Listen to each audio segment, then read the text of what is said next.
Hello my dear students. So tumalokor English or exam or karone moi aji loi ahisu ki janane important tips and tricks. ঠিক আছে তো জিতুই tumalokok marks ভাল লটকে ভাল score কৰিবলে help কৰিব so আহাসুন মই tumalokok দেখুৱাও discuss কৰো যে মই কি পইণ্টস আনিছো tumalokor কাৰণে আৰু এখিনি কিন্তু এক্সামত যোৱাৰ আগতে নিশ্চয় ফলো কৰিবা আৰু tumalokকে যদি সোৱা মই এখিনি কলো যে tumalokor গ্যাৰান্টি এক্সামত ভাল ৰিজাল্ট আহিব মাৰ্কস আহিব এই সাবজেক্টত এতিয়া ফাৰ্স্ট মই তোমালোকক টিপস এন্ড ট্ৰিক্সত কব খুজিছো নাম্বাৰ 1 এমসিকিউ সেকশন ঠিক আছে কাৰণ আমাৰ প্ৰথম কি এমসিকিউ সেকশন আহে 45 টা এমসিকিউজ লাগে হয় নে নহয় সো এমসিকিউজত আমাৰ কি থাকিব গ্ৰামাৰ থাকে লিটাৰেচাৰ থাকে দুটাই আমাৰ পাৰ্ট খুমাই থাকে তাতে হয় নে নহয় তো এতিয়া তোমালোকে যেতিয়া এমসিকিউ কৰিবা তেতিয়া মনত ৰাখিবা এলিমিনেশন মেথডটো কিয় জানানে কাৰণ এলিমিনেশন মেথডটো যদি আমি ভালকে মানে ফলো কৰো ন যে কোনবিলাক আমি নহয় অপচনত চাৰিটা অপচন দিয়া থাকে তোমালোকৰ তাতে আৰু নোহোৱা বিলাক তোমালোকে প্ৰথমতে কাটি দিবা কাৰণ মই ভাবো যে চাৰিটা যদি এমসিকিউ হয় তেনেহলে তোমাৰ দুটাটো পুৰা ইৰিলেভেন্ট হ'ব আৰু দুটা প্ৰায় সিমিলাৰ দিব তাৰ মাজত তুমি সিলেক্ট কৰিব লাগিব সো এলিমিনেশন মেথডে সেই কাৰণে বহুত হেল্প কৰে ওকে তো সেই কাৰণে মই তোমালোকক কৈছো যে ডোন্ট গেছ ইউজ লজিক তো সদায় এমসিকিউ কৰোতে কাৰণ এমসিকিউ দিয়াৰ মুখ্য কাৰণ মেইন পইণ্ট এইটোৱে যে যাতে তোমালোকে কনটেক্সটটো কিমান ভালকে মানে জানা চ্যাপ্টাৰ বিলাক বুজি পাইছা হেতু চেক কৰে বুজি পালা তো হেতু তাৰে কম্পেৰিজনত মই যদি তোমালোকক কওঁ সেই কাৰণে তোমালোকে লজিক ইউজ কৰিবা যে এইটো হয় জানো অলপ ভাবিবা পেনিক কৰি খপককে তোমালোকে টিক কৰি নিদিবা ঠিক আছে নেক্সট মেমোৰাইজ গ্ৰামাৰ ৰুলস এতিয়া গ্ৰামাৰ ৰুল খিনি মেমোৰাইজ কৰিবা এটা গ্ৰামাৰ ৰুল বুলি কলে কোন কেটা আহিব সবতকে বেছি আমাৰ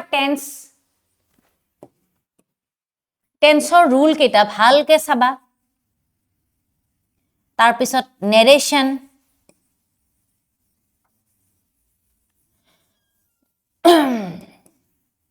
ভয়েসৰ ৰুল খিনি চাবা ভয়েস চেঞ্জ তোমালোকক খুব খুদে আৰু বাকি ডিটাৰমিনাৰ্স তোমালোকৰ গুটেখিনি প্ৰেপজিশন গুটেখিনি চাব লাগিব হয় নে নহয় তো এইখিনি মানে যেতিয়া মেমোৰাইজ হৈ যাব তোমালোকৰ তেতিয়া একো প্ৰবলেম নহব সো তোমালোকে এমসিকিউ সেকশনত 45 আউট অফ 45 স্কোৰ কৰিব নিশ্চয় পাৰিবা এতিয়া আহিছো আমি সেকেন্ড পইণ্টলৈ ওকে তো সেকেন্ড পইণ্টত সোৱা সেকেন্ড টু তোমাৰ ধৰিলো ৰিডিং সেকশনৰ মই কথা কৈছো ওকে এটো তোমাৰ 3 নহয় 2 হ'ব দে মই 2 বুলি লিখি দিছো নাম্বাৰ 2 ওকে এটো হ'ব তোমাৰ number 3 okay so point wise মই প্ৰিপেয়াৰ কৰিছো তোমালোকৰ কাৰণে টিপস খিনি চাবা ৰিডিং সেকশনত কি কৰিবা প্ৰথম ৰিডিং সেকশন কৰাৰ ফাৰ্স্ট তোমালোকে টেকনিকটো হল প্ৰথম কি কৰিবা কোৱেশ্চন খিনি ভালকে পঢ়ি লবা ওকে তো এই কাৰণ সেকেন্ড কোৱেশ্চন খিনি পঢ়া পিছত এইবাৰ তোমালোকে প্যাসেজটো পঢ়িব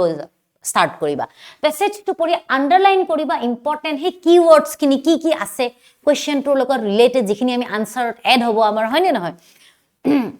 তো এই বস্তুখিনি তোমালোকে মাইন্ড কৰিবা সাপোজ কিবা এটা তোমালোকে মানে এনেকে কোৱেশ্চনত আহি যায় না যে মানে পাৰ্টিকুলাৰ কিবা এটা ওয়াৰ্ড তোমালোকক দি দিলে দি কলে যে প্যাসেজটোৰ পৰা বিচাৰি তোমালোকে সিনোনিম বা এন্টোনিমটো লিখা তো তেতিয়া তোমালোকে সাপোজ ওয়াৰ্ডটো তোমালোকে কেতিয়াও শুনা নাই ওকে এনেকুৱা হয় ন কেতিয়াবা তো তেতিয়া কি কৰিবা তোমালোকে সেন্টেন্সটো বাৰবাৰ পঢ়িবা পঢ়িলে তুমি তাৰ মিনিংটো গেছ কৰিব ট্ৰাই কৰিবা যে কি হ'ব পাৰে ঠিক আছে তেতিয়া হলে তোমালোকৰ বহুতখিনি হেল্প হ'ব ভোকেবুলাৰি ক্ষেত্ৰটো ঠিক আছে তাৰ পিছত তোমালোকৰ আহিলো মই ৰাইটিং সেকশনটো এগেইন মোস্ট ইম্পৰ্টেন্ট হয় ৰাইটিং সেকশন তোমালোকে মনত ৰাখিবা সদায় নিট হ্যান্ডৰাইটিং হ'ব লাগিব নিট এন্ড ক্লিন পেপাৰ প্ৰেজেন্টেশনটো খুব বেছি ভাল হ'ব লাগিব ওকে তো তোমালোকে কি কৰিবা প্ৰপাৰ গ্যাপ মেইনটেইন কৰিবা ওয়াৰ্ডৰ মাজত তাৰ পিছত তোমালোকে ওভাৰৰাইট নকৰিবা বাৰবাৰ নিলিখিবা তাৰ পিছত প্যাৰাগ্ৰাফ সেপাৰেশন মানে কেতিয়াবা কি হয় কিছুমান আনসাৰত আমি দুটাৰ প্যাৰাগ্ৰাফ লিখিব লাগে তো বহুতে কি কৰে তোমালোকৰ প্যাৰাগ্ৰাফ কেটা জয়েন কৰি লিখি দিয়ে তো প্যাৰাগ্ৰাফটো সদায় মানে অলপ ডিসটেন্সত লিখিবা ফাৰ্স্টটো লিখি নেক্সট লাইনৰ পৰা লিখিবা তেনেকে প্ৰপাৰ মেইনটেইন কৰিবা তাৰ পিছত ফৰমেট is everything এটা ফৰমেট বুলি কওতে কি লেটাৰ ৰাইটিংৰ ফৰমেট আছে ষ্টৰী ৰাইটিং ৰিপোৰ্ট ৰাইটিংৰ এইবিলাক সবৰে ফৰমেট আছে হয় নে নহয় যেনুকা আমি এছে এখন লিখিলে আমি প্ৰথম ইন্ট্ৰো দিম তাৰপিছত আমি বডি পাৰ্টটো লিখিম তাৰপিছত তোমালোকৰ কনক্লুজন এটা থাকিব ইখিনি মাইন্ড কৰিবা আৰু সাপোজ আৰু এটা মোস্ট ইম্পৰ্টেন্ট বস্তু মই ৰাইটিং সেকশনৰ মানে কথা কৈছো যেহেতু মই এড কৰিব খুজিছো সাপোজ এখন তোমালোকৰ কপি তোমালোকে আনসাৰটো লিখিবা এতিয়া ঠিক আছে আনসাৰটো লিখুতে তোমালোকে সাপোজ ওয়ান আনসাৰ এনেকে দিলা তোমালোকে এনেকে লিখিব ষ্টাৰ্ট কৰিলা এনেকে ধুনীয়াকে এই গ্যাপটো ধুনীয়াকে চাই দিবা কিছুমানে কি কৰে মানে এই লাইনটো ইয়াতে লিখিলে এখিনি ইয়াতে লিখি সেকেন্ডটো ইয়াতে লিখিব আকৌ এনেকে লিখিব তেনেকুৱাকে নহয় লাইনটো মানে এনেকুৱা সিধা হৈ থাকিলে মানে দেখিব আখৰ কেটা দেখিব পেপাৰখন দেখিবলে বৰ ধুনীয়া হয় ওকে তো এখিনি মেইনটেইন কৰিবা ধুনীয়াকে ওকে আৰু যদি বিচাৰা তোমালোকে কিছুমানে আমি আগতে কি কৰিছিল এক্সামৰ টাইমত যে এনেকে পেন্সিলেদি টানি দিও আনসাৰটো শেষ হলে আৰু হেতু কৰিব পাৰা নেক্সট এতিয়া আমি আহিছো পইণ্ট নাম্বাৰ 4 4ত মই তোমালোকৰ কাৰণে কি মানে এড কৰিছো জানানে পইণ্টটো হেতু হল তোমালোকৰ লিটাৰেচাৰ সেকশনটো তে লিটাৰেচাৰ মানে কি তোমালোকৰ মেইন বুক আৰু তোমালোকৰ সাপ্লিমেন্টাৰী ৰিডাৰখন ফুটপ্ৰিন্টস উইদাউট ফিট আৰু তোমালোকৰ ফাৰ্স্ট ফ্লাইট তো তাতে তোমালোকে কি কৰিব লাগিব learn all the word meanings keywords of all the chapters okay আৰু মানে of poems কিয় এতিয়া তোমালোকৰ সাগে লাগিছে যে মেমে এটো কি কলে যে এতিয়া লাস্ট মোমেন্টত আমি আহি পালো আৰু লাস্ট মোমেন্টত মেমে কৈছে learn all the word meanings বুলি কতে মই কি বুজাব খুজিছো জানানে তোমালোকৰ বুকখনত কি আছে জানানে কিছুমান টান ওয়াৰ্ড অলৰেডি চ্যাপ্টাৰৰ কাখতে দিয়া হৈছে মিনিং খিনি সো তোমালোকে সেই মিনিং খিনি প্লিজ পঢ়ি যাবা কাৰণ লাস্ট ইয়াৰ বুলি বহু মানে HSLC সদায় কি কৰে তোমালোকৰ এক্সামত সেবাই তেওলোকে মানে তেনেকে সেই ওয়াৰ্ডটো উঠাই তাৰে সিনোনিম খুদি দিলে তো তোমালোকে যদি ওয়াৰ্ড মিনিং কেটা জানিয়ে থোৱা তো obviously লিখিব পাৰিবা হয়নে নহয় সো হেতু কাৰণে তোমালোকে চ্যাপ্টাৰত মেনশন থকা ওয়াৰ্ড মিনিং গুটে কেটা চাই যাবা এৰি না যাবা okay second names of authors and poets আৰু জিমান অথৰৰ তোমালোকৰ নাম পয়েটৰ নাম গুটেখিনি যে কোনটো কাৰ হয় গুটেখিনি তোমালোকে জানিব লাগিব তেতিয়া তোমালোকক কাৰণ MCQ খুধে তো গটিকে 1 মাৰ্ক কাৰত খুধে তো গটিকে সেইখিনি বহুত ইম্পৰ্টেন্ট হয়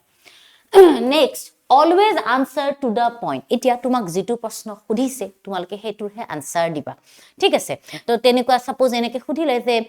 লেঞ্চো কেনেকুৱা ধৰণৰ পাৰসন তো তাতে তুমি লেঞ্চৰ বিষয়ে লিখিলা তাতে কে লেঞ্চ যে তোমাক একদম পোষ্ট অফিস এমপ্লয়ী গালি পাৰিলে হেবু লিখিব না লাগে তো লেঞ্চৰ ক্যাৰেক্টাৰ স্কেটচটো হে লিখিব লাগে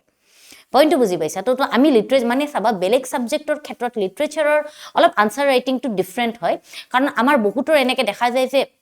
বহুতে কি কৰে যে কিবা এটা ধৰ সাপোজ পয়েমৰ প্ৰশ্নটো খুদিলে তেও নাজানে ষ্টুডেন্ট জনে তো গুটে সামাৰিটো লিখে হেতু কিন্তু ভুল কথা যেটো খুদিছে এক্সামিনাৰে হেত তেতিয়াহে মাৰ্কস দিব যেটো খুদিছে তুমি হেতু আনসাৰ দিয়া হয়নে নহয় কাৰণ আমি যেতিয়া ষ্টৰিটো জানো তো তেতিয়া obviously পাৰিম নহয়